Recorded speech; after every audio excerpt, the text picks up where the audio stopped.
Hey guys, welcome back to my channel. आप सुन रहे थे मेरे साथ शाह उमर की परी। शाह उमर की परी भाग 11। परी ख्वाबों की दुनिया में धीरे धीरे कदम रखती है, जहां उसे खूबसूरत फूलों से भरे पेड़ पर लगा झूला दिखाई देता है, जिसके ठीक बगल में वही लड़का खड़ा होता है जिसे पहले परी देख चुकी है। परी, मैं तुम्हारा ही इंतजार कर रहा हूँ, आओ बैठो यहाँ। उमेर परी को झूले पर बैठने का इशारा करते हुए कहता है। तुम्हें तो मैंने अपना नाम नहीं बताया, फिर तुम्हें कैसे पता मेरा नाम? और तुम्हारा नाम क्या है? परी उमेर का हाथ पकड़कर झूले पर बैठते हुए कहती है। मेरा नाम शाह उमेर है और मुझे तुम्हारा नाम ही नहीं बल्कि तुम्हारे दिल में जो भी बातें चल रही है सब पता है। मगर मैं चाहता हूँ कि मैं तुम्हारे साथ जो भी परेशानी है वो तुम खुद मुझे बताओ। उमेर परी को झूला झुलाते हुए कहता है। बहुत ही प्यारा नाम है तुम्हारा, शाह उमेर। परी मुस्कुराकर कहती है और साथ में उमेर भी मुस्कुराता है। मेरी परेशानियां तब शुरू हुई जब पापा का एक्सीडेंट हुआ था। फिर परी एक एक करके सारी बातें उमेर को बताती है। बहुत ही अच्छा किया तुमने जो उस बेगैरत इंसान के यहाँ काम करना छोड़ दिया। मैं हूं ना, इंशाल्लाह तुम्हें आज के बाद मैं किसी चीज़ की कमी नहीं होने दूंगा। और तुम देखना, तुम्हारे पापा भी अपने पैरों पर धीरे धीरे चलने लगेंगे। चलो हम उधर घास पर बैठकर बात करते हैं, उमेर कहता है। फिर परी का हाथ थामे घनी और छोटी छोटी फूलों से भरी घासों के बीच आकर बैठ जाता है। तुम्हारी नीली आंखें तो बेहद खूबसूरत है। इनमें देखने से ऐसे मालूम होता है मानो समंदर की लहरें उमड़ रही हो और शोर मचा रही हो। परी उमेर के सामने बैठे उसकी आंखों में देखते हुए कहती है।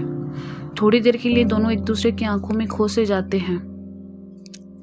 तारीफ के लिए शुक्रिया परी। अब तो हम दोनों दोस्त हैं ना। अगर तुम बुरा ना मानो तो क्या मैं तुम्हारी गोद में सर रखकर थोड़ी देर लेट जाऊं, जिस तरह तुम अपनी मम्मी की गोद में लेटी थी? पता है मेरी मम्मी नहीं है, बचपन में ही वो अल्लाह को प्यारी हो गई थी। तब से अब्बा ने ही पाला है, इसीलिए मोहब्बत नसीब नहीं हुई। उमेर कहता है। हाँ बिल्कुल उमेर, हम और तुम दोस्त हैं। तुम मुझे अच्छे भी लगने लगे हो। परी कहती है तो उमेर परी की गोद में सर रखकर थोड़ी देर सुकून से आंखें बंद किए हुए रहता है और परी उसके रुई से मुलायम बालों में बड़े ही प्यार से हाथ फेरती रहती है।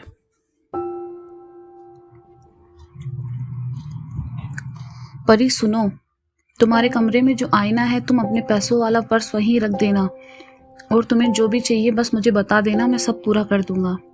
उमेर आंखें बंद किए हुए कहता है। मगर यह सब तुम मुझे क्यों देना चाहते हो? परी कहती है। पहले तो एक दोस्त होने के नाते, दूसरी बात वक्त आने पे खुद ब खुद समझ जाओगी। उमेर कहता है। परी सपने में घंटों उमेर से बातें करती रहती है।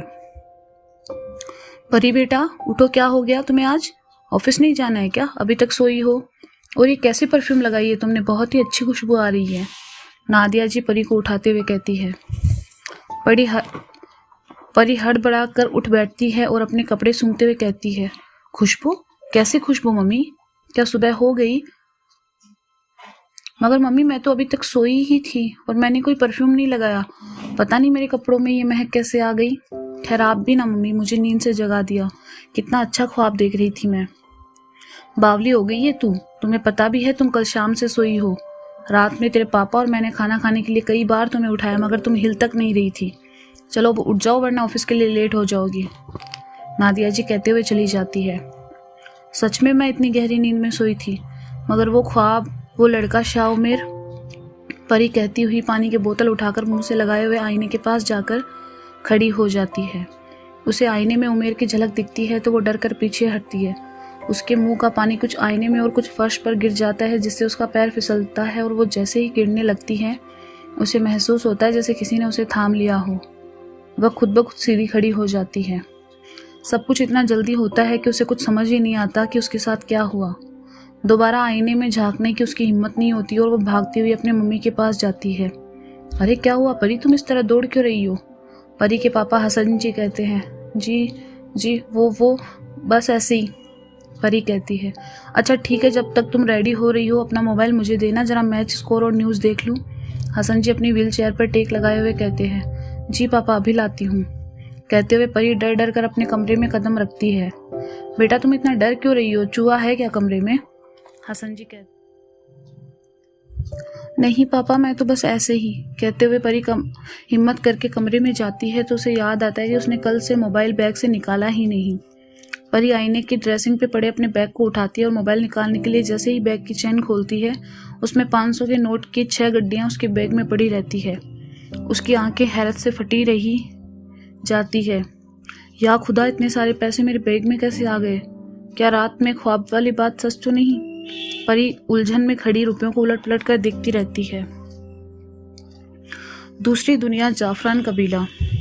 अमायरा मेरी बहन, अब तुम ही मेरी परेशानियों का कोई हल निकालो। मैं बहुत परेशान हो गया हूँ अपनी ज़िंदगी से, जिसे अब्बा ने अपने कंट्रोल में कर रखा है। उमेर घर पहुँचते ही अमायरा से कहता है, क्या हो गया उमेर भाई, आप इतना परेशान क्यों हैं? अमायरा उमेर को परेशान देखकर कहती है, क्या हो गया? ये पूछो क्या नहीं हुआ। पहले तो अब्बा सबके सामने डांटते थे, मगर आज तो अब्बा ने हनीफ के सामने मुझे जूतों से मारा। उमेर रोती हुई शक्ल बनाकर कहता है। पीछे से नफीसा हंसती हुई आती है और कहती है, उमेर भाई कितने जूते मारे अब्बा ने आपको? नफीसा तुम चुप रहो फिलहाल, वरना मुझसे पिट जाओगी। और नफीसा को डांटते हुए उमेर कहता है तो वह खामोश हो जाती है। आपने जरूर कोई शरारत की होगी भाईजान, जिससे अब्बा को गुस्सा आ गया। अमायरा समझाते हुए कहती है, हाँ मैं ही गलत रहता हूँ हमेशा। और अमायरा तुम भी मुझे ही गलत कह रही हो। काश के अम्मी जिंदा होती, तब अब्बा तो क्या कोई भी मुझ पर जुल्म नहीं करता। उमेर उदास लहजे में कहता हुआ कमरे से बाहर चला जाता है और कुछ देर बाद वापस आकर आईने के सामने बैठ जाता है, जहां उसे परी अपनी मम्मी के गोद में सर रखे हुए दिखाई देती है। चलो मुझे ना सही, मगर मेरी परी की माँ ने तो उसे अपनी गोद दी। जब भी मैं इसे देखता हूँ ना, तो अमायरा लब खुद ब खुद मुस्कुरा जाते हैं। एक ठंडी आह भरते हुए उमेर कहता है, मैं खाना लगा देती हूँ, आप हाथ मुंह धो लो भाईजान। अमायरा कहते हुए कमरे से बाहर चली जाती है। अभी नहीं, पहले मैं परी से मिलकर आता हूँ, तब तक हम साथ में खाएंगे। कहते हुए उमेर गायब हो जाता है। उमेर जब वापस आता है तो देखता है अमायरा उसके बेड पर खाना लगाए हुए बेखबर सोई हुई है। वो मजाक के अंदाज में एक चांटा मारकर अमायरा की नींद में खलल डालता है और कहता है, कब से मैं खाना खाने के लिए बैठा हूँ, मगर तुम्हें तो नींद से ही फुर्सत नहीं है। अब तो सुबह भी हो चुकी, तुम्हारे उठने का इंतजार करते करते। क्या उमेर भाई, कितनी जोर से मारा आपने?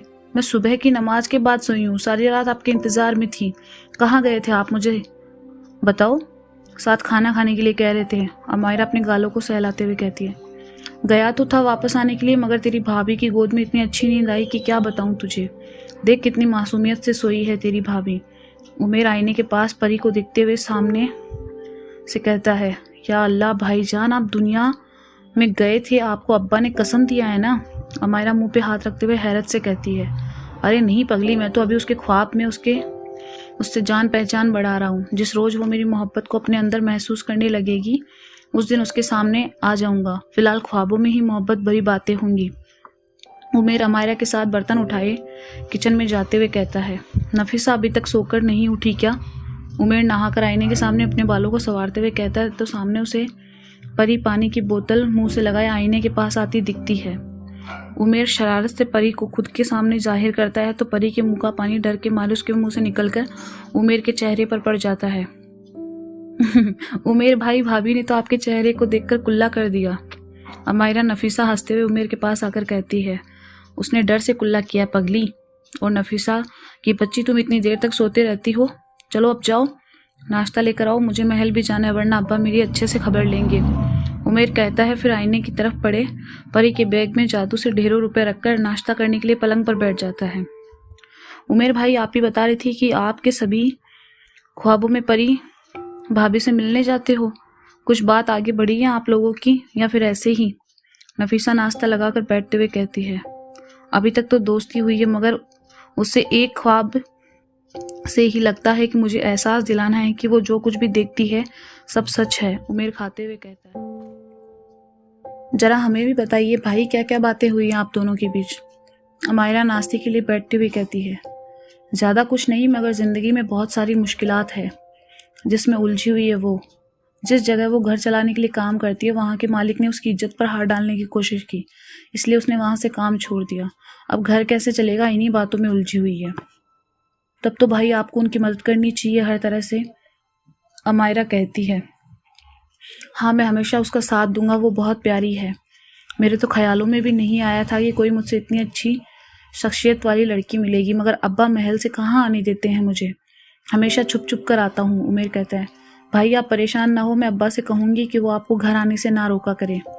नफीसा कहती है, उसी वक्त दरवाजे पर दस्तक होती है तो उमेर के मुंह से खाना गिर जाता है और वह कहता है, लगता है अब्बा आ गए, अब तो मेरी खैर नहीं।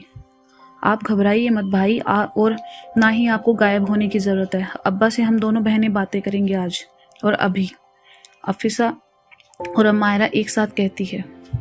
अमायरा दरवाज़ा खोलने जाती है और उमेर डर से पसीने पसीने होने लगता है। तो दोस्तों, ये थी शाह उमर की परी। इसका अगला भाग जल्द ही सुनेंगे। तब तक के लिए एक शेर पेश किया है। कोई है मुंतज़र उनका, उन्हें भी हो ये एतबार। कोई है मुंतज़र उनका, उन्हें भी हो ये एतबार।